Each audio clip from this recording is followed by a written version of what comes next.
What is up, everybody? It is JT Sports, and I'm back to you guys with episode 4 of the JT Sports podcast. In this episode, I'm going to be previewing and giving my predictions for every single division in the NFL. The NFC East, NFC South, AFC North, AFC West, every single division in the NFL. Now, if you guys are listening to this on Spotify or Apple Podcasts, make sure that you guys go ahead and share this podcast with your friends, family members, maybe on your Twitter, on your Facebook, whoever you work with, whoever your friends are. Make sure to go ahead and spread the word of the JT Sports podcast. And also, importantly, make sure to leave a 5-star review on the podcast, comment your thoughts, and I hope you enjoy the show. So the first division that I'm going to start with is the NFC East. Now, the NFC East last season was a division that wasn't as good as I expected it to be going into the 2019 NFL season. Now, the Philadelphia Eagles ended up winning the division with a 9-7 record. The Dallas Cowboys were the runners-up with an 8-8 record. Then you had the New York Giants at 4-12 and the Washington Redskins at 3-13. Now, I think the NFC East is going to be a lot better compared to what it was last season, because you got to look.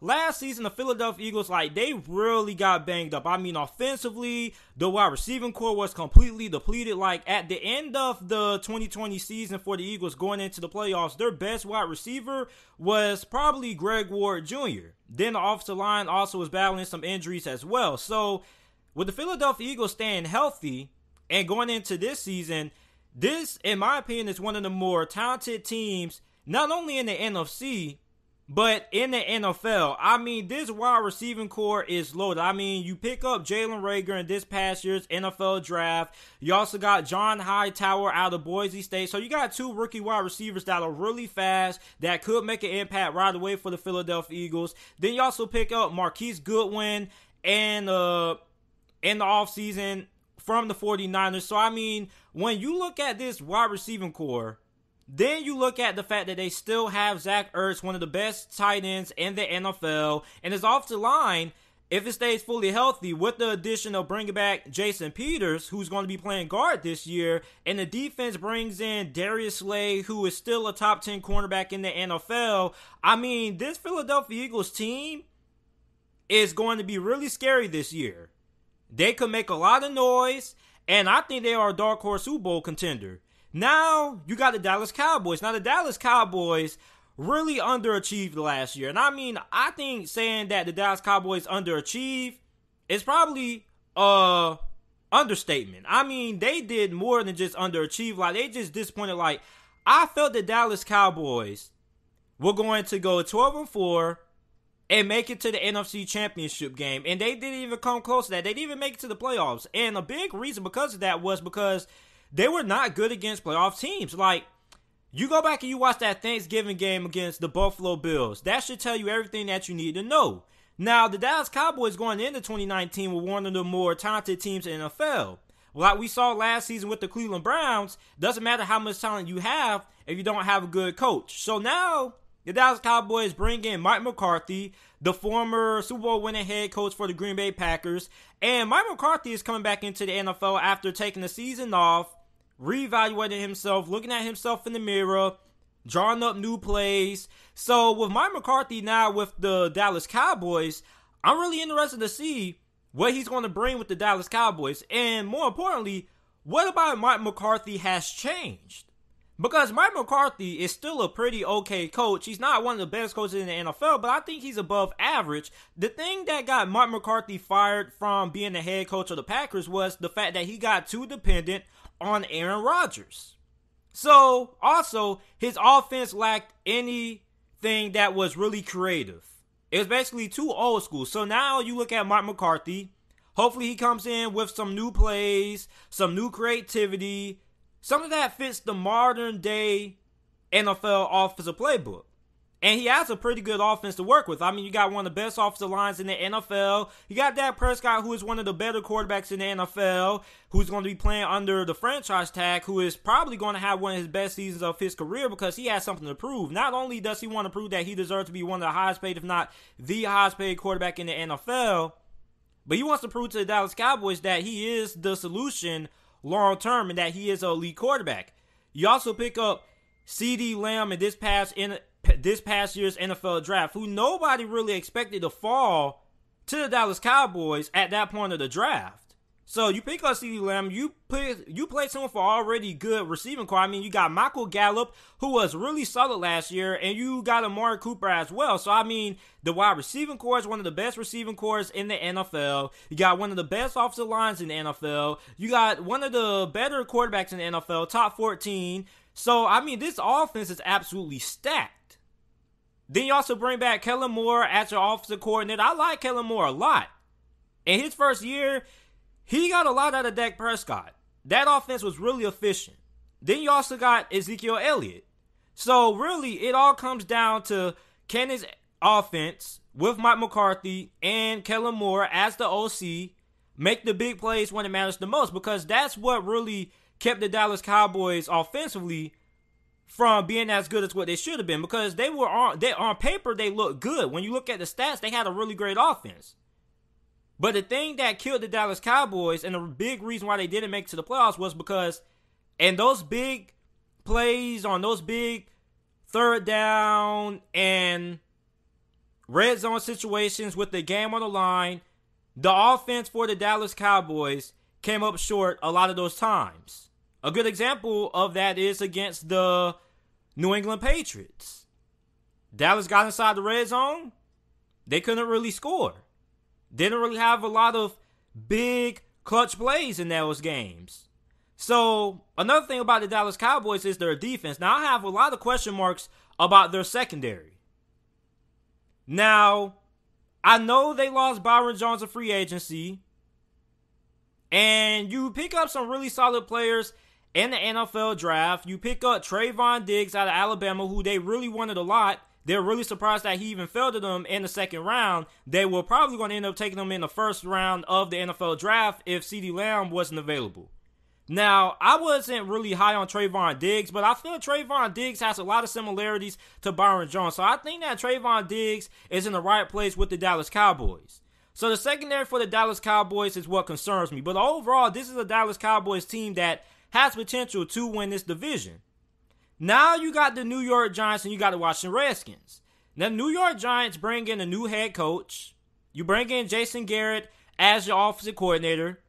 And you got Daniel Jones at quarterback, who showed a lot of promise his rookie season. He proved a lot of people wrong, which I say that Daniel Jones is going to be a lot better than what a lot of people give him credit for, and he lived up to that. So with Jason Garrett, a lot of people seem to forget, and I said this on my YouTube channel. For those of you guys who aren't subscribed, go ahead and subscribe. It is JT Sports on YouTube. Jason Garrett used to be one of the best offensive coordinators, so one of the best offensive minds in the NFL when he was the offensive coordinator for the Dallas Cowboys before he got promoted to being their head coach.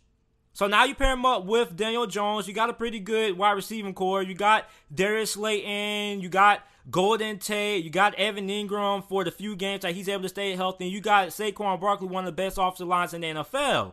Now, one of the best halfbacks in the NFL. Now, when you look at the offensive line, this offensive line is a big question mark. How good and how improved is this offensive line going to be compared to what it was in 2019? Now, defensively, I'm not expecting the New York Giants to have a lot on defense, and I'm not expecting this defense to be that good. If we're being honest, I think the New York Giants probably could end up having the worst defense in the NFL this season, especially with DeAndre Baker's status with the New York Giants up in air, and how many games will he potentially be suspended if he does face any discipline.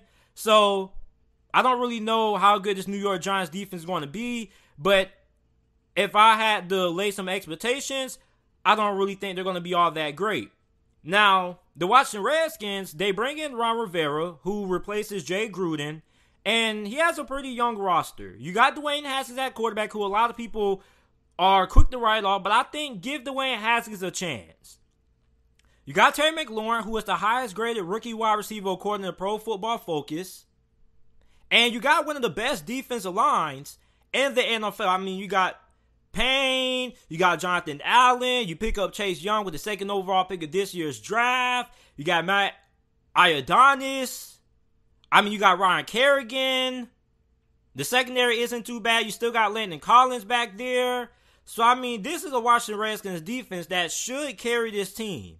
And I think offensively, if you look back at what Ron Rivera's philosophy is on offense, it hasn't really been throw the football that much. Ron Rivera wants to run the football. He has a team to do that. He has Adrian Peterson. He has Darius guys coming off an injury. He has Bryce Love. So he has a really talented group of halfbacks. So this team fits Ron Rivera's coaching style. So the team that I'm going to take to win in this division, I'm taking the Philadelphia Eagles. I think the Philadelphia Eagles are going to be the first team in this division to win this division in back-to-back years in a very long time. I think they are the best team. They got the best coaching staff, and they don't really have a lot of holes. I think their only hole is really their linebacker crop, really. So the Washington Redskins are a sleeper. The Dallas Cowboys, I don't think they win the division, but I do think they do make it to the playoffs this season with Mike McCarthy.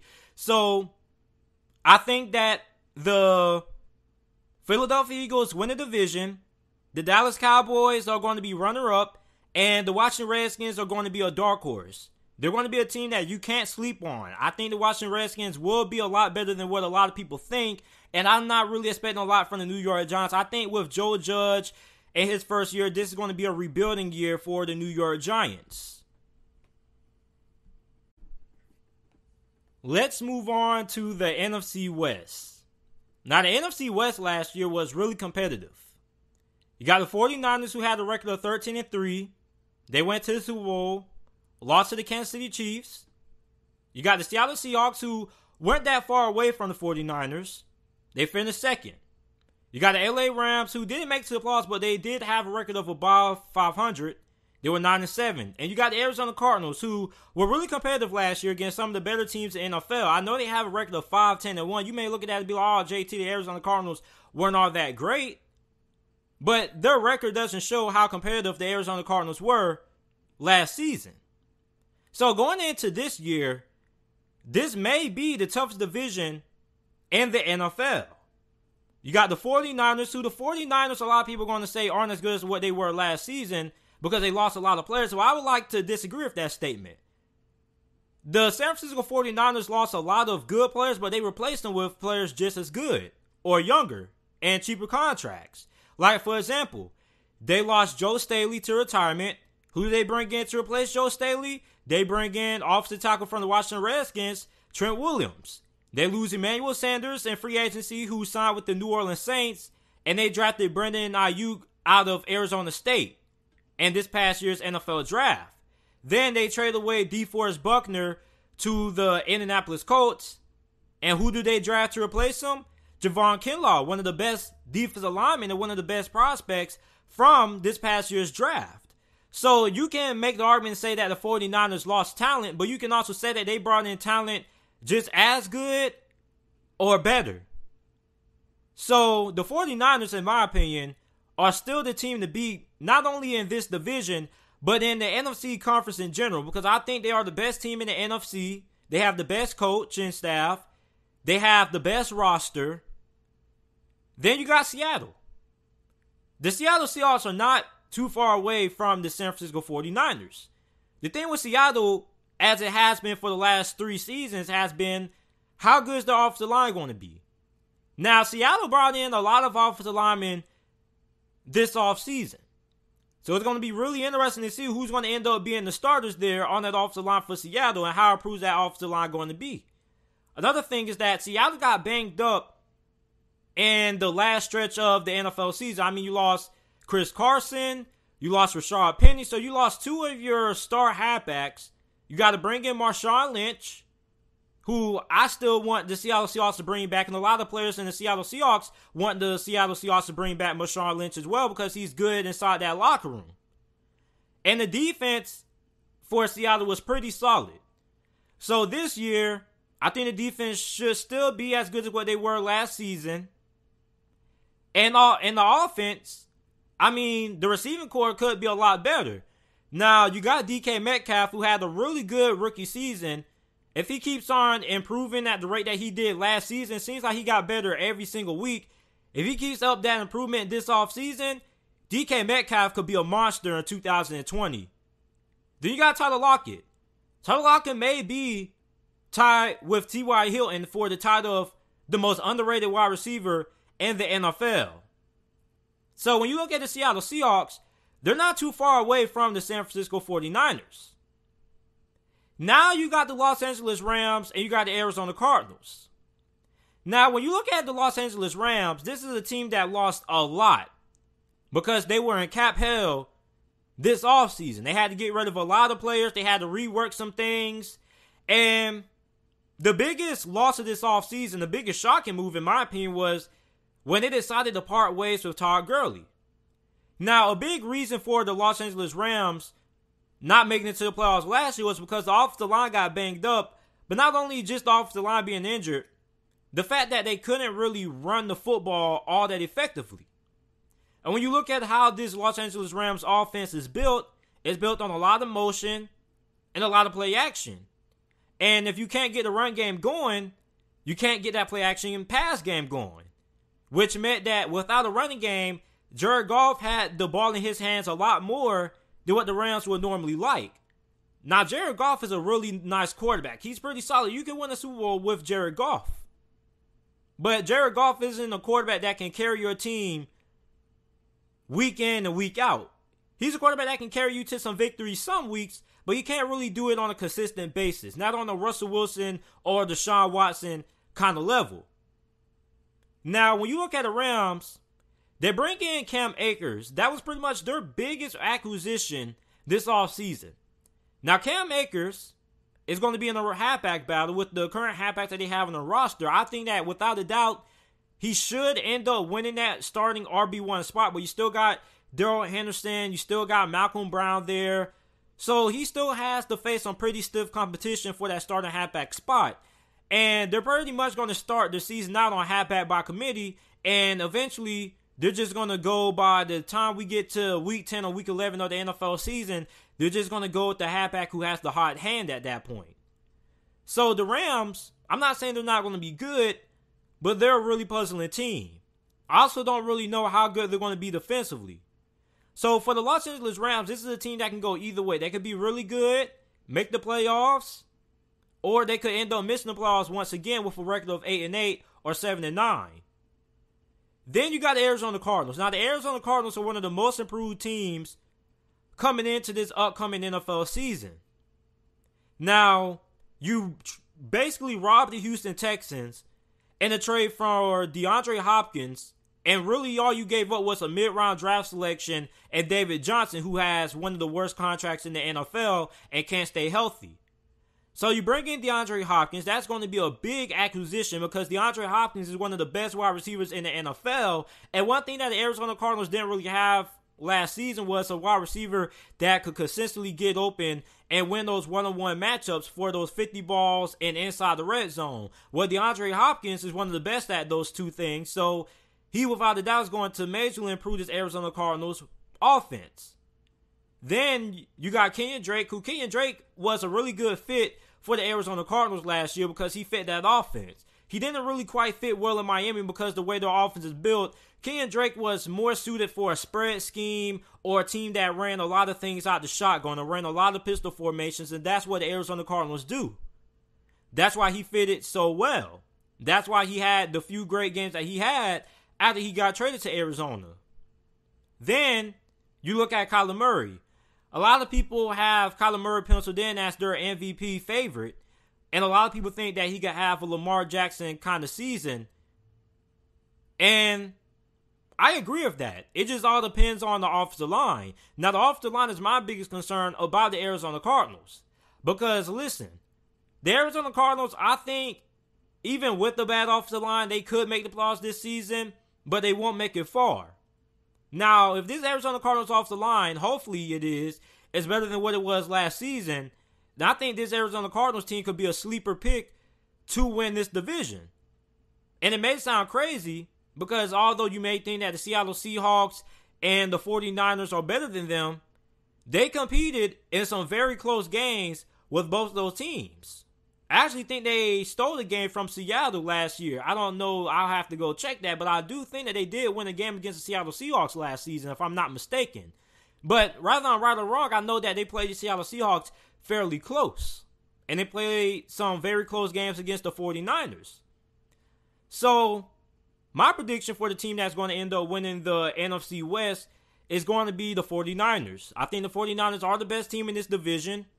They have the best coaching staff. They have the most complete roster. I mean, it's nowhere on this 49ers roster that you can look at and say they have significant hole or a position that is at risk or has a question mark behind it. They have a complete roster, stacked at every position. They have a lot of depth at halfback, even though we don't know what's going to happen with Raheem Mostert. They have a lot of depth at wide receiver, a lot of young wide receivers, and their defense is still really good. And the Seattle Seahawks, they also have a good chance winning this division, but I don't really know how quite much I trust Seattle's ability to get after the quarterback because they only had 28 sacks last year. They were one of the worst teams in the NFL at getting pressures on the quarterback. And also, I still don't really know how good Seattle's offensive line is going to be. And I know every Seattle Seahawks fan is going to be like, oh, our offensive line got better. But Seahawks fans have been saying that their offensive line got better for the last 3 years. So I got to wait and see how good that offensive line is going to be. Then, like I said, the Arizona Cardinals are a sleeper pick. And the Rams could also surprise a lot of people as well, which is why the NFC West is probably the toughest division in the NFL going into this season. The NFC North division is a division I don't think is all that great, but it's really interesting to watch. You got the Green Bay Packers who won the division, 13-3 record. They got destroyed by the 49ers in the NFC Conference Championship game. Then you got the Minnesota Vikings, who lost to the 49ers in the divisional round. They lost a lot. They probably lost more than any other team in the NFL this offseason. You got the Chicago Bears who went 8-8. Basically, their big pickup is probably picking up Nick Foles in a trade with the Jacksonville Jaguars to give Mitch Trubisky some competition at quarterback.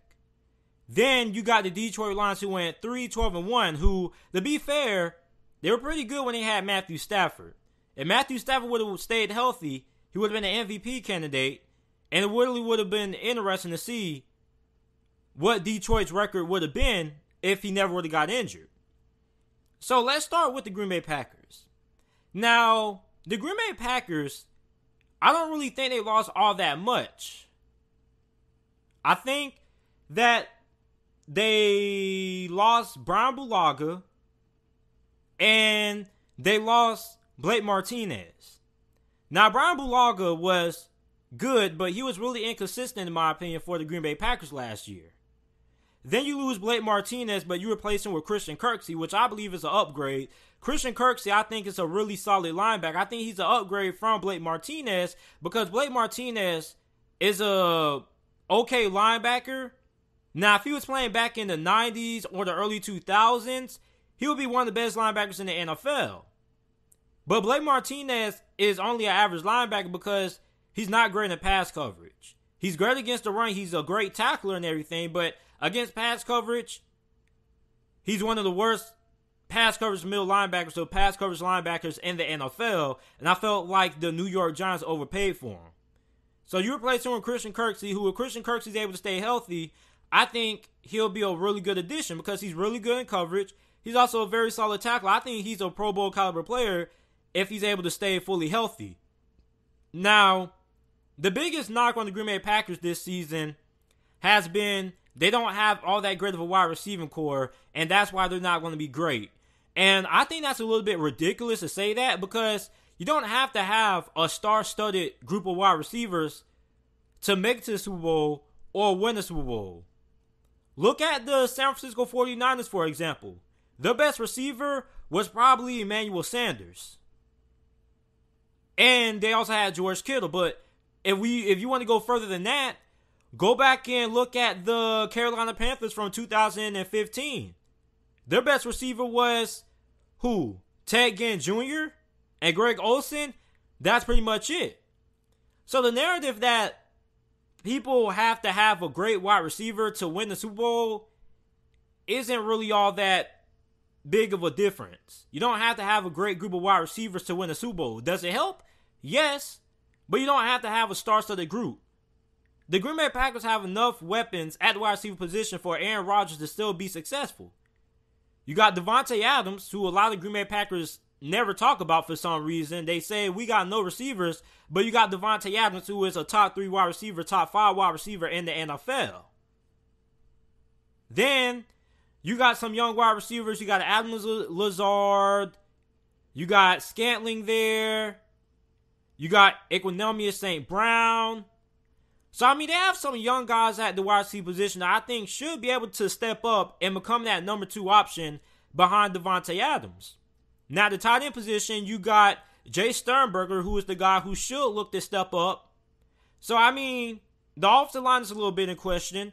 But overall, I think the Green Bay Packers have a really solid team. Now you look at the Minnesota Vikings. Boy, they lost a lot. Everson Griffin, a free agent. Got rid of Trey Waynes. Got rid of Xavier Rose. Dalvin Cook may sit out to start the season. Traded Stephon Diggs to the Buffalo Bills. Now you bring in Jeff Gladney. You bring in Justin Jefferson. But those guys are rookies. We don't really know how good those guys are going to be yet because we haven't seen them play an NFL game yet. Now, the Minnesota Vikings still have a pretty solid roster, but I think it's a little bit crazy to say that the Minnesota Vikings did not lose a lot of talent because they lost a lot of key places last year in the offseason. Now, you got the Chicago Bears. Now, a lot of Bears fans were upset with me because I still feel like the Bears aren't really that much of a playoff team because their offensive line is a question mark. I know their defense is going to be great.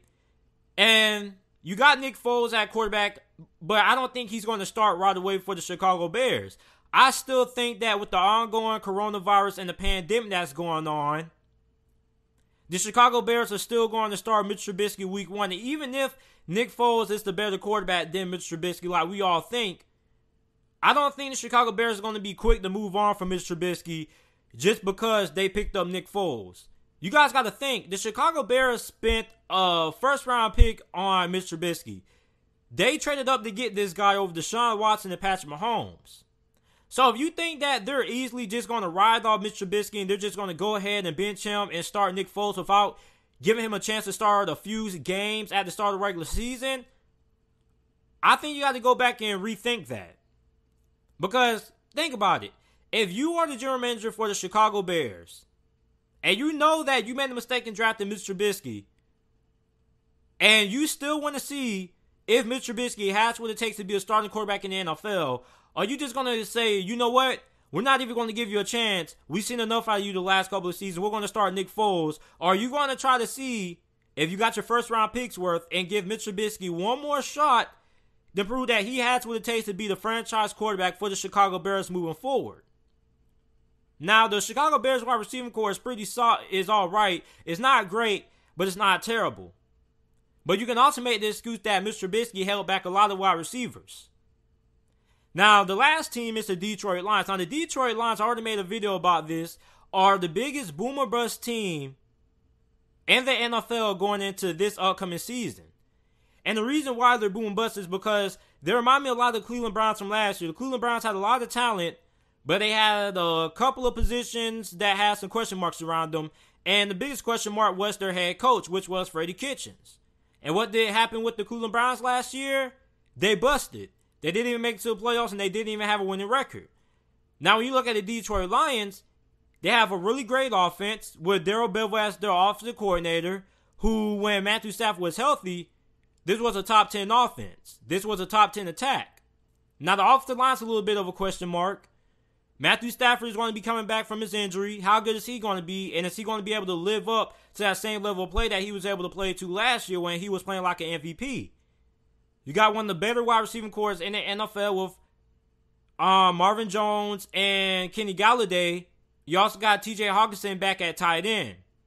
Then you pick up DeAndre Swift and this past year's NFL draft, and you pair him up with Kerryon Johnson. So now you got a really good 1-2 punch there at the halfback position.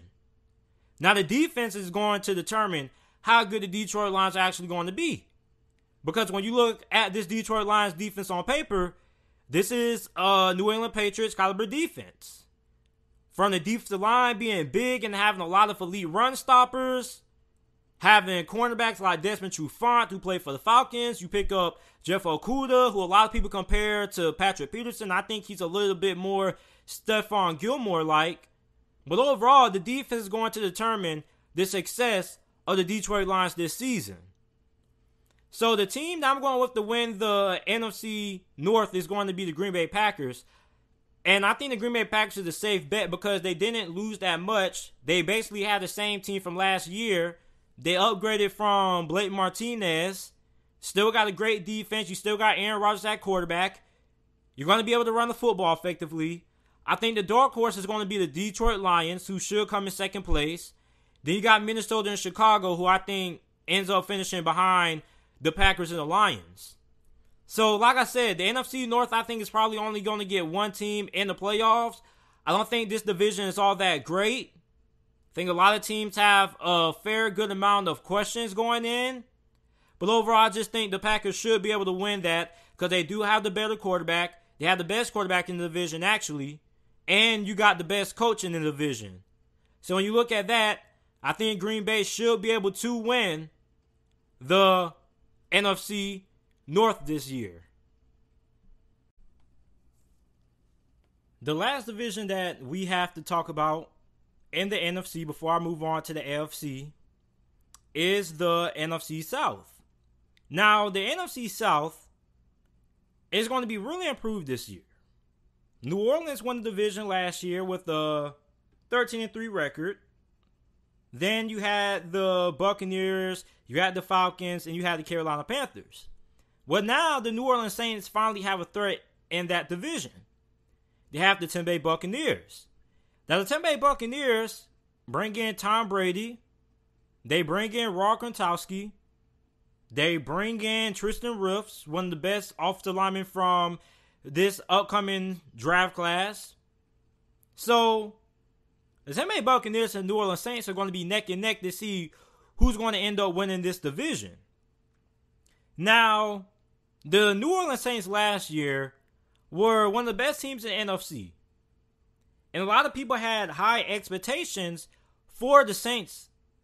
Well, what happened? The Saints, they go in the wild card and they lose to the Minnesota Vikings. Shockingly.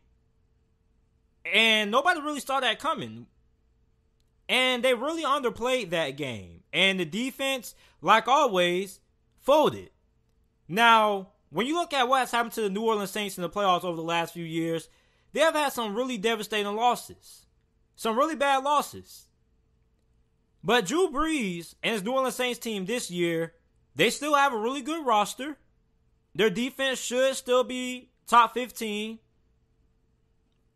The offensive line is pretty good. You got Alvin Kamara in the backfield. Still got Drew Brees, who although is getting up there in age, I still think he's good enough to produce at a pretty elite level, or a high level at least. You got Michael Thomas, and now you add Emmanuel Sanders. Now, Emmanuel Sanders is pretty much the biggest acquisition the Saints had this offseason. They didn't really have a lot of acquisitions. They didn't really have like a lot of big known free agent signings. They didn't really have a lot of notable players that they drafted in this past year's NFL draft. But they did pick up Emmanuel Sanders, who I think is a pretty big pickup for the Saints. And the reason why, a lot of people say Emmanuel Sanders is a washed-up old veteran. Emmanuel Sanders, despite him being up there in age, was the best wide receiver for the 49ers last year when the 49ers traded for him in a trade with the Denver Broncos. And Emmanuel Sanders, the Saints aren't picking up Emmanuel Sanders to be their number one. They're picking up Emmanuel Sanders to be their number two wide receiver, which is something that the New Orleans Saints have been searching for over the last 3 seasons. Ever since they drafted Michael Thomas, they've been looking for another wide receiver to pair up with Michael Thomas. Now you got that Emmanuel Sanders. You also got Jared Cook. Jared Cook was really good for the New Orleans Saints down the stretch last season. So this is an offense that has a lot of weapons for Drew Brees to still be one of the better quarterbacks, at least a top 10 quarterback still in the NFL. Now, is Drew Brees regressing? Yes. Is he losing a little bit of arm strength? Yes. Is he not able to make the throws that he once was? Yes. But he's still a productive quarterback. Now, Drew Brees isn't the only quarterback in this division that's still fighting Father Time. you got Tom Brady. Now, Tom Brady left the New England Patriots, and he joined the Tampa Bay Buccaneers. He joined the Tampa Bay Buccaneers team that really could have made it to the playoffs last year if my guy Jameis Winston wasn't turning the football over at the crazy rate that he was. Now, a lot of people think that Tom Brady isn't going to work out for the Tampa Bay Buccaneers because he's washed up. I don't think that's true. A lot of people said the same thing about Peyton Manning once him and the Indianapolis Colts agreed to part ways. And we saw what happened. He won a Super Bowl with the Denver Broncos. Now, Tom Brady is walking into nearly the exact same situation. A great young defense. A good head coach in Bruce Arians. You got Byron Leftwich, who in my opinion is one of the better young and up-and-coming offensive coordinators in the NFL. And you got probably the best supporting cast to work with when it comes to wide receiver position. You got Mike Evans, top 10 wide receiver. You got Chris Godwin, a top 15 wide receiver. Then you also got Tyler Johnson, the rookie out of Minnesota, who I really like a lot. Then you also got O.J. Howard and Ron Gronkowski and Cameron Brate. You got a little bit of controversy at the halfback position. You got Ronald Jones and Keyshawn Vaughn there. But hopefully, with the improvement of the quarterback position and the offensive line getting slightly better, that back group with Tom Brady being there should be a little bit better. And the defense, really on paper, should be top 10. They had a top 10 defense last year, but it just wasn't reflected in the stats because Jameis Winston was turning the football over so much. He's putting that defense back on the field more than what they needed to be on the field. And plus, he was putting them in bad field position. So you look at Tom Brady being a more smarter quarterback who isn't as aggressive as Jameis Winston, isn't going to turn the ball over as much as Jameis Winston, is going to help out that defense a lot. The defense isn't going to have to get a stop on third down. Then, 30 seconds later, they're coming back on the field because Jameis Winston turns the ball over. So, I think the Tampa Bay Buccaneers and the New Orleans Saints are going to be competing back and forth for who ends up winning this NFC South division. Now you got the Atlanta Falcons and you got the Carolina Panthers. Now, the Atlanta Falcons is a team that has continued to disappoint me the last 2 seasons. Last year, I thought the Atlanta Falcons were going to go 12-4 and end up competing for the NFC Championship. But they didn't even come close to that. Now, the first half of the season got off really rocky for the Atlanta Falcons. Now, the second half, they had a little bit of a resurgence, but it was a little bit of the case of too little too late. Now, you look at the Atlanta Falcons. On offense, they're going to be great regardless of what happens, as long as Matt Ryan stays healthy. And hopefully the offensive line stays healthy. Because this offense has a lot of first-round picks, especially on that offensive line. Then you bring in Todd Gurley. And you trade for Hayden Hurst after you let Austin Hooper sign with the Browns in free agency. So the question isn't about the offense, it's about the defense.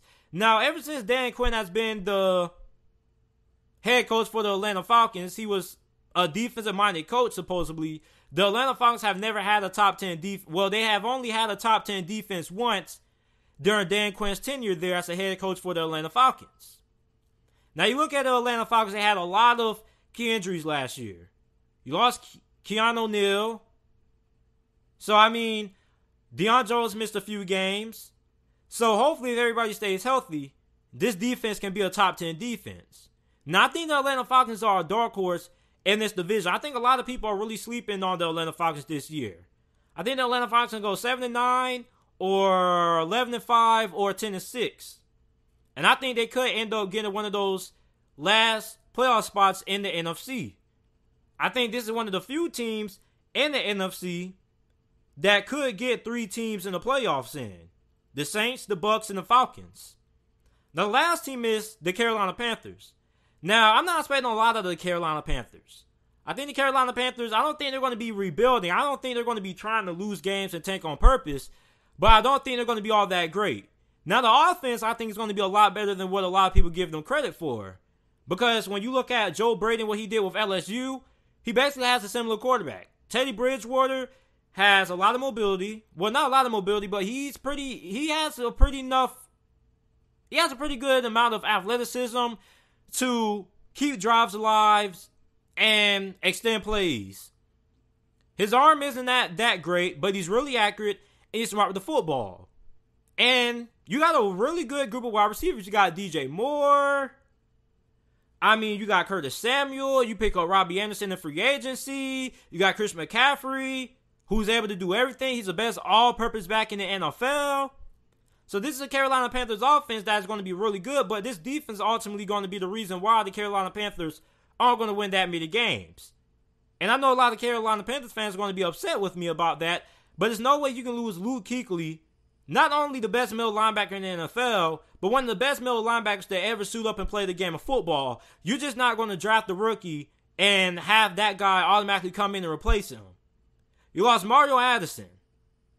You lost James Bradbury. You got rid of Justin Reed. So the Carolina Panthers lost a lot of guys this offseason on the defensive side of the football. So I don't think it's crazy to say that the Carolina Panthers defense is not going to be all that great this year. So my prediction for the team that wins the NFC South, I'm taking the Tampa Bay Buccaneers. I know a lot of people say that I've been overrating the Tampa Bay Buccaneers this offseason, but listen, you got Tom Brady pairing him up with Bruce Arians, and you got a good supporting cast and the top 10 defense on paper, in my opinion. The Tampa Bay Buccaneers team has a lot more talent than what the New Orleans Saints have. It is not by a lot. I just like the Tampa Bay Buccaneers. I think the New Orleans Saints are going to be runner-up. I think they will make it to the playoffs.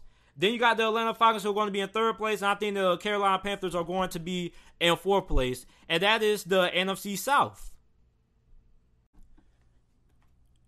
Okay, so now we are finished with the NFC. Now we're moving on to the AFC. So let's start with the AFC West. Now the AFC West is the most intriguing and interesting division in the NFL going into this season. You got the Kansas City Chiefs, the defending Super Bowl champions. You got the Denver Broncos with Drew Lock coming off a really impressive all season, a great draft. You got the Las Vegas Raiders, and you got the LA Chargers. Now, let's start with the Kansas City Chiefs. The Kansas City Chiefs is a team that didn't really lose all that much, to be honest. They pretty much have the same team from last season. Now, they paid Patrick Mahomes to his super mega deal contract that will keep him in Kansas City underneath center for the next 12 years. And they just recently gave a new deal to Chris Jones. So the Kansas City Chiefs are pretty much set talent-wise. Now, from a talent perspective, I think that this is still the best team in the AFC West. But I do think that the AFC West is going to give them a little bit more problems than the past few seasons. Now, with the Denver Broncos, when they started Drew Lock, were really impressive. Drew Lock came in, won a couple of games, and exceeded a lot of people's expectations. Hell, he even exceeded my expectations. I felt Drew Lock still had a long ways to go, but Drew Lock showed a lot of promise in his first couple of starts underneath center for the Denver Broncos.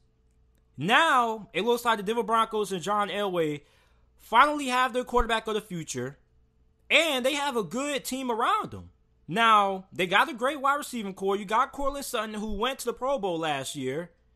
You pick up Jerry Jeudy in this past year's NFL draft, which is who Denver Broncos fans wanted the most. They either wanted Jerry Jeudy or CeeDee Lamb. And it's crazy because a lot of people didn't even think that neither Jeudy or Lamb was even going to be available for the Denver Broncos to select at their pick. But it turns out with the way the draft went, they had both those guys on the board, and they went with Jerry Jeudy, who is one of the best route runners I've seen out of a guy coming out of college and all my years watching football.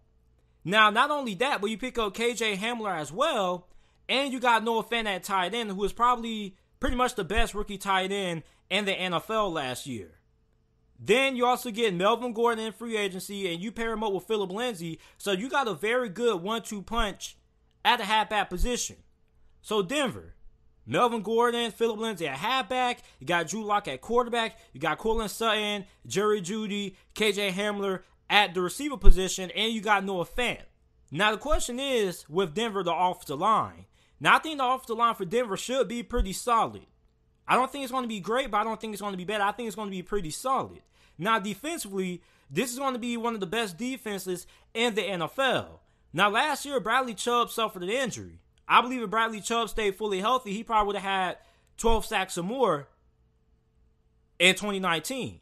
So you got him coming back fully healthy. You pair him up with Von Miller. That's one of the best, if not the best, pass rushing duo in the NFL.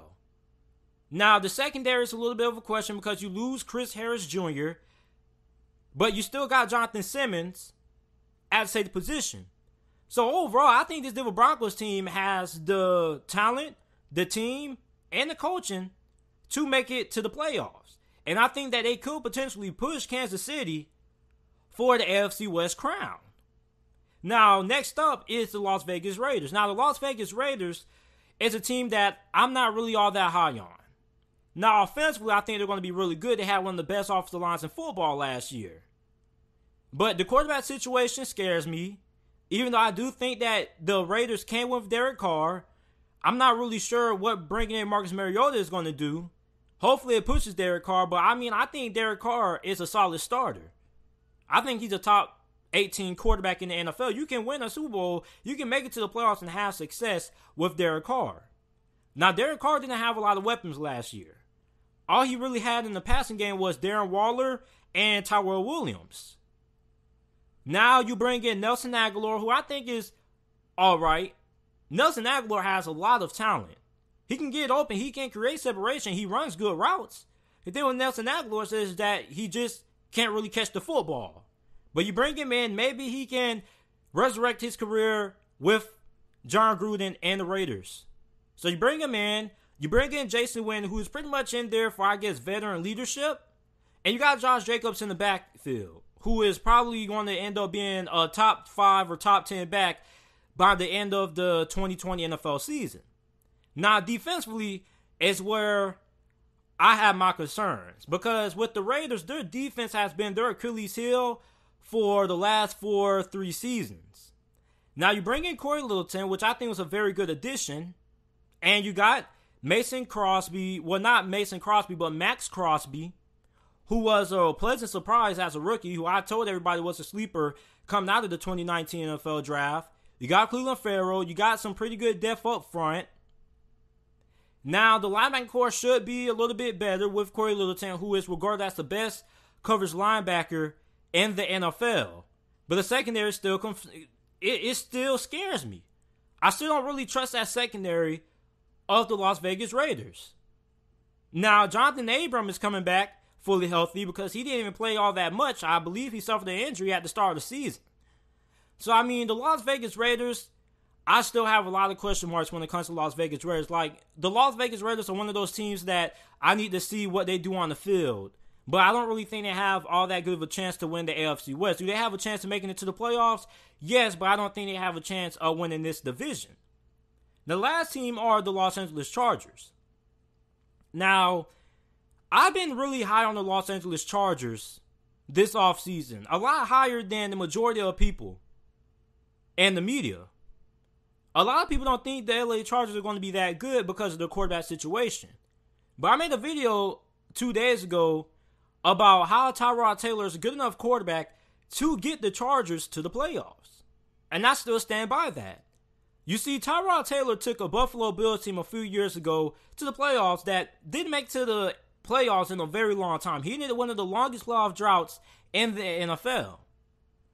And when you look at that Buffalo Bills team that year, Tyrod took them to the playoffs, they weren't as talented as this LA Chargers team.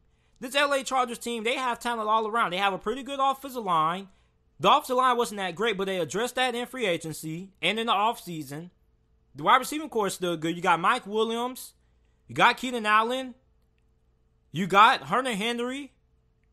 And you got Austin Eckler coming out of the backfield, who is also could be the third best wide receiver in certain formations, in certain situations, when he's on the field for the Los Angeles Chargers due to how good he is catching the ball out of the backfield and how good he is running out that wide as a running back. Then, you look at this defense, I think the Los Angeles Chargers are going to have the best defense in the NFL this season. You pick up Chris Harris Jr., who was one of the best cornerbacks in the NFL for over the last 5 seasons, and you pair him up with Derwin James. You got Melvin Ingram and Joey Bosa coming off the edge, rushing the passer. You got Linval Joseph up front. I mean, this Los Angeles Chargers team has a lot of talent for Tyrod Taylor to take them to the playoffs. And also, Phillip Rivers, a big reason why the LA Chargers underachieved last season was because Phillip Rivers just turned the football over at a very alarming rate. So I think this LA Chargers team is being really slept on, and I think they are a dark horse to win this AFC West division. Now, I'm taking the Kansas City Chiefs to win this division, of course, because they still have the same team from last year. But I'm just saying that the Kansas City Chiefs aren't going to easily just run through the division this season like they have did the last couple of years. This might be the best the AFC West has been in a very long time. So I'm taking Kansas City to win this division. I think it is a good possibility that Denver could surprise some people and win it. But I think Kansas City finishes number 1. I think the Broncos finish number 2. And the Chargers finish number 3. I think they potentially could tie. I think both of those teams could end up having 10-6 records or 9-7 records. And I think the Raiders finish in last place with an 8-8 record or a 7-9 record. So that's it for the AFC West. Like I said, the AFC West is the best it has been in a very long time. Very long time. The next division is the AFC North. Now, the AFC North, like the NFC West, is going to be competing for the title of the toughest division in the NFL this season. Now, when you look at this AFC North division, it is absolutely stacked. Now, we know how good the Ravens were last season. They were 14-2. They had one of the best records in the NFL. The Steelers went 8-8 without Ben Roethlisberger. With Ben Roethlisberger coming back, you have to expect that they should be at least 2 wins better than what they were last year. Then you got the Cleveland Browns, who once again have a very good offseason. They improved the offensive line. And you got the Cincinnati Bengals, who I think a lot of people are really sleeping on. I think the Cincinnati Bengals could be a lot better than what a lot of people are giving them credit for. The Baltimore Ravens last season had a 14-2 record. They were projected to be the favorites to win the Super Bowl by several people and several analytics. And they lost in the divisional round in shocking fashion to the Tennessee Titans. Now, the Baltimore Ravens, oddly enough, are a better team this year than what they were last season. Now, offensively, their biggest loss was probably losing Marshall Yanda to retirement. But other than that, this is still the same offense that they had last season. Now, Marquise Brown, he should have a breakout season. I think they got a couple of guys on this offense in the receiving corps that can have a breakout season. You still have one of the best tight ends in the NFL. Then you also have J.K. Dobbins and Mark Ingram as your 1-2 punch at the halfback position. Plus, we can't forget about Justice Hill. So you look at this Ravens team and look at what they have in the passing game for Lamar Jackson throw to. You got Mark Andrews. You got Marquise Hollywood Brown. You're going to have J.K. Dobbins and Mark Ingram in the backfield. So this is still going to be a really good offense. And you still have one of the best offensive lines in the NFL. Then I also think that Lamar Jackson is going to be even better than what he was last season. It's crazy to believe that, but I think that's going to be true. I think Lamar Jackson is going to continue his growth as a passer, and I think that he potentially could win NFL MVP in back-to-back seasons. Then you look at what the Ravens added defensively. They still have Matthew Judon at the time I'm recording this, although they haven't given him a long-term extension. You got Matthew Judon. You got Calais Campbell. So, I mean, you got a really good defensive line. The linebacking core is a question, but they did pick up Patrick Queen in this past year's NFL draft. And they have one of the best secondaries in the NFL with Earl Thomas, Marlon Humphrey, and Marcus Peters. So, I'm going to go ahead and say it right now. Kind of going to spoil the rest of the video, but I think the Ravens, without a doubt, are going to win the AFC North. Now, the question lies, who's going to finish up as the runner-up? Now, you got the Pittsburgh Steelers. Now, the Pittsburgh Steelers really surprised a lot of people with the fact that they were still able to somewhat be competitive and still were in the playoff race until the final week, week 17, without Ben Roethlisberger. You had Mason Rudolph at quarterback. You had Devlin Doc Hodges at quarterback, who started the season out on the practice squad, by the way. You got James Conner, who missed several games due to injury. You had Juju Smith-Schuster, who not only just underperformed, but he also missed a good stretch of the season. Then you had a couple of guys on defense who went missing due to injuries. So the Steelers, the fact that they were able to go 8-8 with what they had to deal with last season was really impressive. Now this season, they're coming back fully healthy. Ben Roethlisberger is coming back from his season-ending injury. People still have concerns and questions of how good Ben Roethlisberger is. A lot of people think that Ben Roethlisberger is going to regress and that he's not going to be all that great. Now, although I do think Big Ben has regressed over the last few seasons, I don't think Big Ben is going to regress that bad to the point that he's no worthy of being a starter no more in the NFL. I think that Big Ben is going to be good enough to take the Steelers to the playoffs and win at least 10 games, and he should win Comeback Player of the Year. And when you look at the weapons that Big Ben is going to be throwing to, this is probably the best, most talented offense that the Steelers have had since 2014. And 2014 and 2015 offenses were really impressive. But I mean, you got Juju Smith-Schuster coming back. With Big Ben back, he should improve, and he's in the contract year. You can go ahead and move Juju Smith-Schuster back to slot with Deontay Johnson, because Deontay Johnson was the best player that the Steelers had on the offensive side of football as a rookie. And he wasn't even fully healthy. So with Deontay Johnson, I think Deontay Johnson is good enough to be your number one wide receiver. And you can go ahead and move Juju Smith-Schuster back to slot if you want to, or you can keep Juju as your number 2 option. Let him remain your outside wide receiver and move a guy like James Washington to the slot. James Washington also had a pretty good year as well. You also got Deon Cain, who, although he didn't have a lot of playing time and doesn't really have great numbers for the Steelers based on last season, in a few games and a few plays that he did have, he had some really nice moments.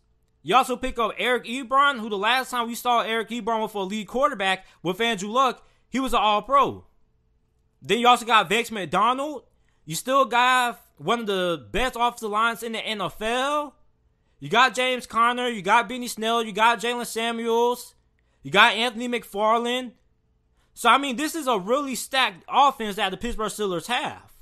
And you got Chase Claypool, who I think is going to have a little bit of an impact as a rookie. And the defense, their biggest loss on defense was Javon Hargrave. And Javon Hargrave was only just a really good run stopper. Although last season he did improve his skills as a pass rusher, but predominantly I think he was just really good against the run. So this is basically the same defense last year that the Steelers have. That was the best defense in the NFL. They had 3 Pro Bowlers. Cam Hayward, Minka Fitzpatrick, and TJ Watt, who got robbed for Defensive Player of the Year. Now the Cleveland Browns, I mean, this is still a very good team. Last year they had a very good team, but a big reason why the Browns underachieved and didn't make it to the playoffs was because of coaching. And Baker Mayfield had a sophomore slump. Now, Freddie Kitchens wasn't a great coach. Like we saw, he didn't even know how to get Odell Beckham the ball, and he didn't know how to manage all the personalities and the talent that the Cleveland Browns had. Well, now you bring in Kevin Stefanski, who basically likes to run the ball, and then throw the ball when need be on third down situations with play action. And Baker Mayfield is one of the best quarterbacks when he is in play action situations. So, Baker Mayfield being good when play action is called, having Odell Beckham, Jarvis Landry to throw to, having Nick Chubb and Kareem Hunt in the backfield, and having an improved offensive line with Dredrick Willis and one of my favorite offensive linemen in the NFL, Jack Conklin. So, I mean, this offensive line should be really improved. Now, the defense, I still have some questions about. Greedy Williams kind of struggled as a rookie. And Denzel Ward, I mean, is still a really good cornerback, but can he stay healthy? And the safety position is a little bit of a concern too. So, overall, this is a Cleveland Browns team that should make it to the playoffs. And the last team is the Cincinnati Bengals. Now, the Cincinnati Bengals, I think, are going to be a lot better than what a lot of people expect them to be. Now, are they going to make it to the playoffs? I don't think so, but I do think they have the potential to be 7-9, maybe 8-8. Now, I know the offensive line isn't ideal, but if the offensive line is at least average, I think they can win some games. The defensive line and the defense is going to be really good. They have one of the best defensive lines in football. You bring in DJ Reader, who is one of the best run stoppers in the NFL from the Houston Texans free agency. You got Geno Atkins, who has been one of the more underrated players in the NFL the past decade. You got Carlos Dunlap. You got Sam Hubbard, who's coming off a breakout season. You got Jesse Bates and Von Bell at the safety positions. So if the linebacker position is just average, and that's what the Cincinnati Bengals need because their linebacker play has been below average or not even that, worse. So the linebacker position improves. This defense could be potentially top 10, top 15 at worst. Now the offense, like I said, the offensive line is a question, but other than that, the skill position is solid. Like Joe Burrow has talent. He has players around him to be successful. You got AJ Green playing on the franchise tag. You got Tyler Boyd, who has been one of the more underrated wide receivers the last 2 seasons. You got Joe Mixon, who has ran for 1,000 yards in back-to-back seasons behind one of the worst offensive lines in the NFL. You also got T. Higgins. So, I mean, this Cincinnati Bengals team has some talent. Now, like I said, I'm taking the Baltimore Ravens to win this division. I think Pittsburgh finishes number 2, and I think the Cleveland Browns finish number 3. And I think all 3 of those teams have the potential to all make it to the playoffs. The AFC South. The AFC South, for a good while, has probably been one of the worst divisions in the NFL. Now, this year, I think probably they still get 2 teams in the playoffs. You got the Houston Texans, who have won the division for the majority of the last couple of seasons. You got the Tennessee Titans, who had that Cinderella run in the playoffs. Was last season a fluke, or can they keep up the consistency? You got the Indianapolis Colts, and you got the Jacksonville Jaguars. Now, the Houston Texans have lost a pretty good bit this offseason. You lost DJ Reader, who is one of the best run stoppers in the NFL, who signed with the Cincinnati Bengals. And you lost DeAndre Hopkins in the trade with the Arizona Cardinals that you basically got robbed in exchange for a mid-round selection and David Johnson at halfback, who has one of the worst contracts in the NFL and can't stay healthy. Now, Houston's offensive line still doesn't look all that improved to me. I don't think the offensive line is going to be that great. I think Deshaun Watson, once again, is going to be playing street ball and is going to have to be a magician and is going to still have to carry the Houston Texans to the playoffs, if Houston even makes it to the playoffs. Now, you bring in Brandon Cooks, you bring in Randall Cobb, you still got Kenny Stills whenever he gets free from being arrested, and you got Kiki QT. Now, I think the Houston Texans wide receiving core is a little bit underrated. A lot of people think that just because DeAndre Hopkins got traded, that the Houston Texans wide receiving core is absolutely terrible. And that's not the case.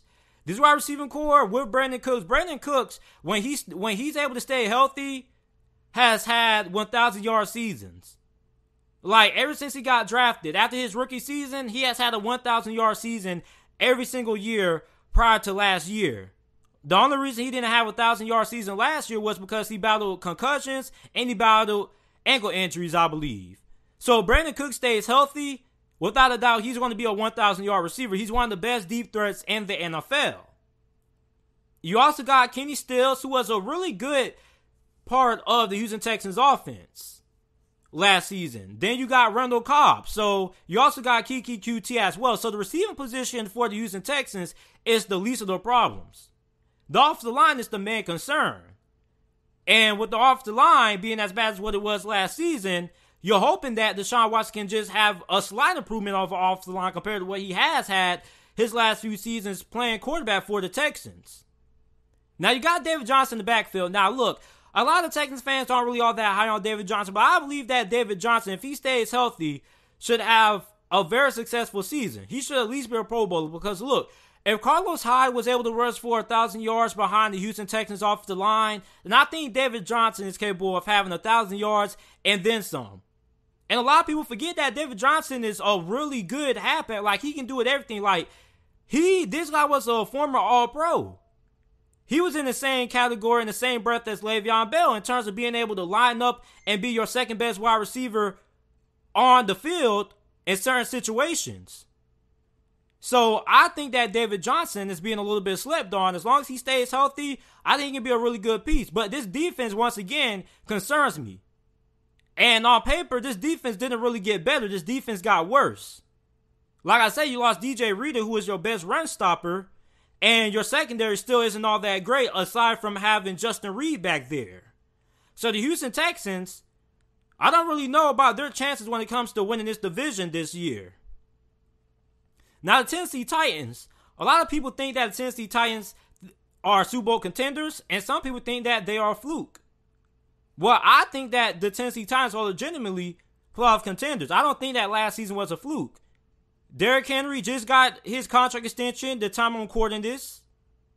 And Ryan Tannehill got his contract extension a couple of months ago at the start of all season. Then you look at A.J. Brown, you got a very solid offensive line, and you got a pretty good defense. So I look at the Tennessee Titans. I think the Tennessee Titans are being a little bit slept on. I think the Tennessee Titans have a really good chance of winning this division this year. And they're really good when it comes to having a good coaching staff. Like, what that coaching staff was able to do, what Mike Vrabel was able to do to stop the Baltimore Ravens and Lamar Jackson was incredible. What they did versus the New England Patriots was incredible.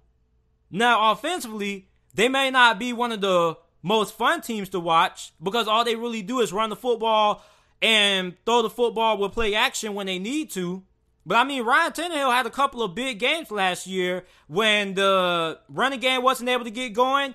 Ryan Tannehill stepped up and made some big plays for the Tennessee Titans when they needed him to. So, I mean, I think this Tennessee Titans team is pretty much the favorite to win this division. Now, the Indianapolis Colts are another team that a lot of people are really high on. Now, I think the Indianapolis Colts are one of the more overrated teams going into this season because a lot of people keep saying that they're Super Bowl contenders, but I don't think they're Super Bowl contenders. I think they should make it to the playoffs, but I don't think this is a Super Bowl capable roster. They do have a pretty good defense. They picked up DeForest Buckner in a trade with the San Francisco 49ers. They've been looking for a good interior pass rusher for the last few seasons, and they finally got that. So this defense should be really good. But offensively, once they get inside the playoffs, I don't think they're going to make it that far. Because Phillip Rivers, we still don't know about him. Like, we're just hoping that he has a bounce back season since he is playing with Frank Reich, a guy who he's had success with in the past. But we don't really know if Phillip Rivers may regress. Because last season for the LA Chargers was terrible. Now, one thing that Phillip Rivers does have is that he's playing behind the best offensive line in football, and he's playing behind the best offensive line that he probably has ever played behind in his whole entire career as an NFL starter. He also has T.Y. Hilton, who has been the most underrated player in the NFL this past decade. And you got Michael Pittman. You also got Paris Campbell. So he has some weapons to work with, and he has a really good coaching staff. So the Indianapolis Colts are another team that has a really good shot at winning the AFC South. Now, you got the Jacksonville Jaguars. Now, Jacksonville Jaguars is a team that a lot of people believe are tanking for Trevor Lawrence. I don't think the Jacksonville Jaguars are necessarily tanking, but I don't think they're going to be all that great. Now, offensively, I'm really excited to see. They bring in Jake Gruden as the offensive coordinator. You got Laviska Shenault in the draft, and you pair him up with DJ Chark and D.D. Westbrook, and you got Gardner Minshew at quarterback and Leonard Fournette. Now, Gardner Minshew was really good as a rookie. He had one of the best touchdown-interception ratios in the NFL as a rookie, and he was the second best rookie quarterback from that draft class behind Kyler Murray. Now, it still remains to be seen if Gardner Minshew is the franchise quarterback for the Jacksonville Jaguars moving forward. But with this wide receiving core was on fire the first half of the season. What messed up this offense and what messed up the chemistry is when they tried to reinsert Nick Foles back into the starting lineup and it didn't really all go all that well. So this is an offense that has a lot of talent. The offensive line is a little bit of a question. Now the defense, on the other hand, have a lot of concerns about the defense. There's no way you can lose Jalen Ramsey, Calais Campbell, some of your best players on the defense side of the football, and still say you're going to have a great defense. So I don't think the Jacksonville Jaguars are really going to be all that great. Now, are they going to tank for Trevor Lawrence? I don't think so. Now, the team that I'm taking to win this division, I'm taking the Tennessee Titans. They have a good coaching staff. They have the best division. Well, they have the best defense in this division. I think Phillip Rivers should have a bounce-back season, and they have the best offensive line in football. Well, not the best offensive line in football, but one of the best, if not the best, run-blocking offensive line in football. Then, you got the Indianapolis Colts. I think the Indianapolis Colts are also a team that finishes runner-up behind the Tennessee Titans, but makes it to the playoffs. Now, I don't think Houston's going to make it to the playoffs, not because they lost DeAndre Hopkins, but I don't think they make it to the playoffs just for the fact that Deshaun Watson has been carrying them for so long. And I wonder, eventually, if the lack of coaching and not having a great coaching staff is going to catch up to the Houston Texans, on top of not having a great defense. So, I think that the Tennessee Titans win the division. I think Indianapolis ends up being a runner-up, and both of those two teams make it to the playoffs. And I think that the Houston Texans and both the Jacksonville Jaguars miss the playoffs this season. So the last division that I have to talk about is the AFC East. Now the AFC East is a division that a lot of people are really interested in seeing play out this season. Because you got the Buffalo Bills, who are the favorites to win this division. You got the New England Patriots. You got the New York Jets. And you got the Miami Dolphins. So let's start with the New England Patriots. I think a lot of people are really sleeping on the New England Patriots. A lot of people think just because they lost Tom Brady that the New England Patriots' reign of dominance on the AFC East is over. And I think that is really disrespectful. I don't know what's more disrespectful. The fact that people don't think that Bill Belichick is a good enough coach for the Patriots to even be competitive, despite having the toughest schedule in the NFL, or the fact that people think that the New England Patriots are going to tank for Trevor Lawrence. The New England Patriots are one of the best franchises, not only in the NFL, but in sports. They are the gold standard of how you run a successful franchise. So, if you think for 1 second that the New England Patriots are going to tank for Trevor Lawrence, I think you need to reassess your thinking. Because that's not what great franchises do. Great franchises are okay with letting great players like Tom Brady walk away. Because they have that mentality that everybody can be replaced. And Bill Belichick and the New England Patriots front office and coaching staff has had that mentality for a while. The only difference is that they used that mentality with their best player in Tom Brady, and they were okay and let him walk away.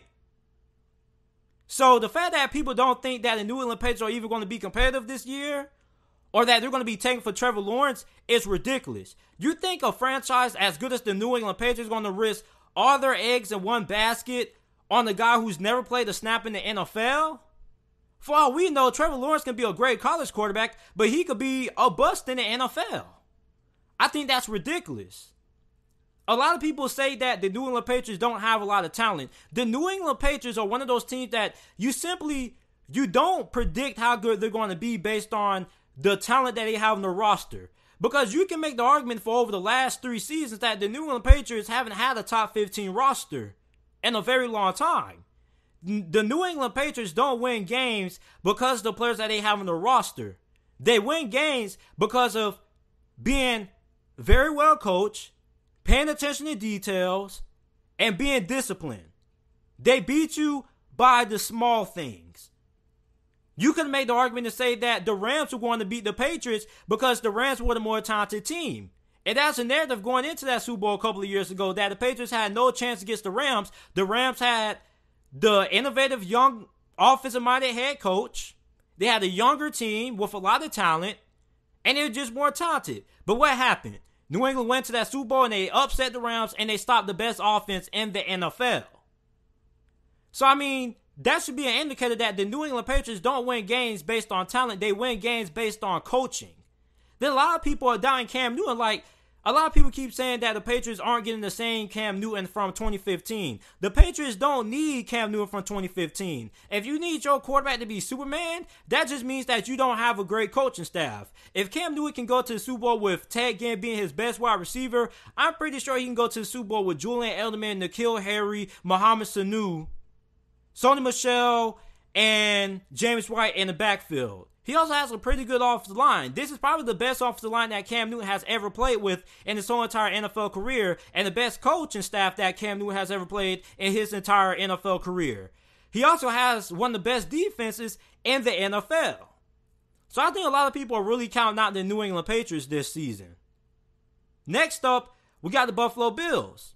Now, the Buffalo Bills is a team that is really good going into this year, at least on paper. I mean, the offensive line should be improved. They finally got that number one wide receiver that they've been looking for a while, and Stephon Diggs. And you pair him up with John Brown, who John Brown wasn't even that bad as the Buffalo Bills number one last season. So you got Stephon Diggs and John Brown. You got a pretty good group of halfbacks. You got my guy Zach Moss and Devin Singletary at the halfback position, and you got Josh Allen.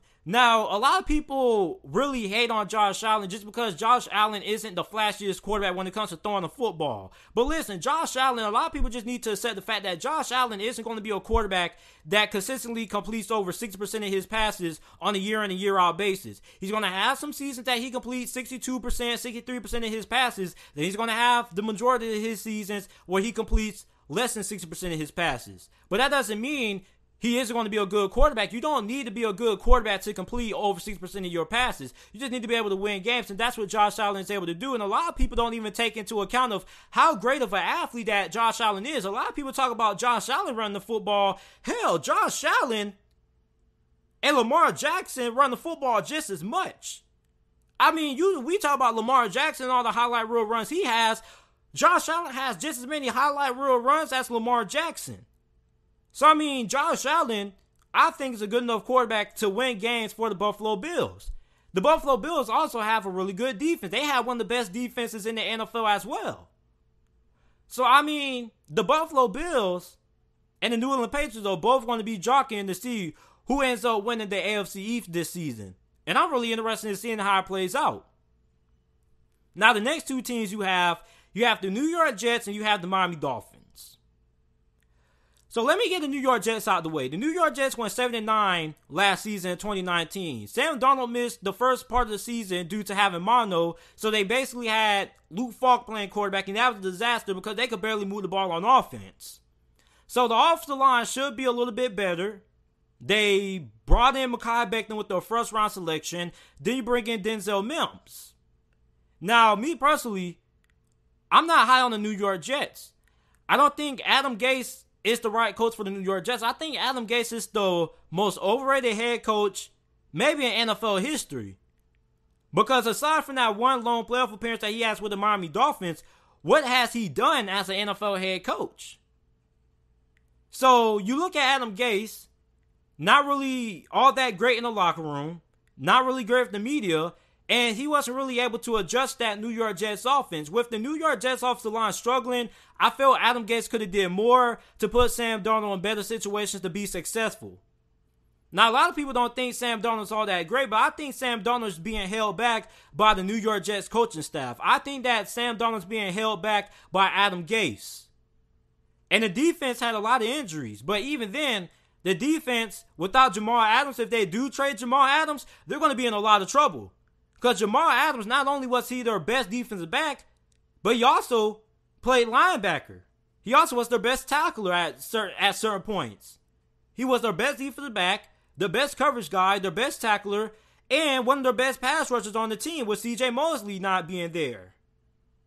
So, I mean, the New York Jets, I'm not really all that high on the New York Jets this season. I think the New York Jets are really overrated. Like, I don't get what a lot of people see in the New York Jets for them to be like a playoff team or something like that.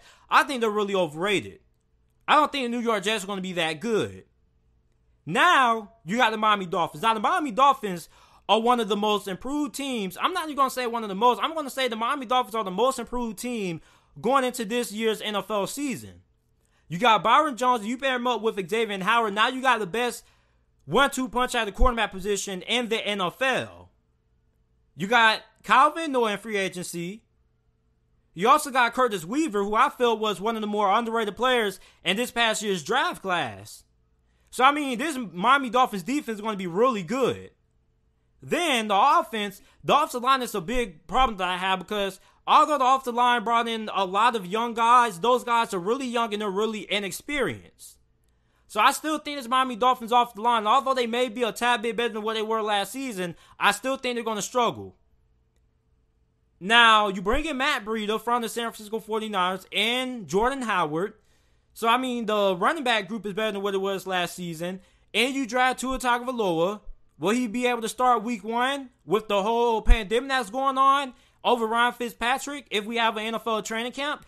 That will remain to be decided. But the wide receiving core is pretty good as well. You got Devontae Parker, who had a career-saving year. And you got Allen Hurns. You also got a couple of other guys as well. So, I mean, the Miami Dolphins are really improved. But the team I'm taking to win this division, I'm still going to take the New England Patriots to win this division. As crazy as it sounds, I think New England is still going to remain the king of the AFC East. And I know a lot of Buffalo Bills fans are going to be upset with that, but look, like Ric Flair used to say, to be the man, you have to beat the man. And the Buffalo Bills have yet to beat the New England Patriots yet.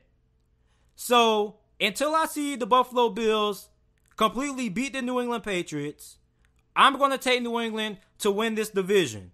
I think New England has a lot of motivation. I think Bill Belichick, not only is he motivated to prove that he can win without Tom Brady, but Cam Newton is motivated to prove that he still has what it takes to be a starting quarterback in the NFL. So I'm taking the New England Patriots to win the division this season in the AFC East.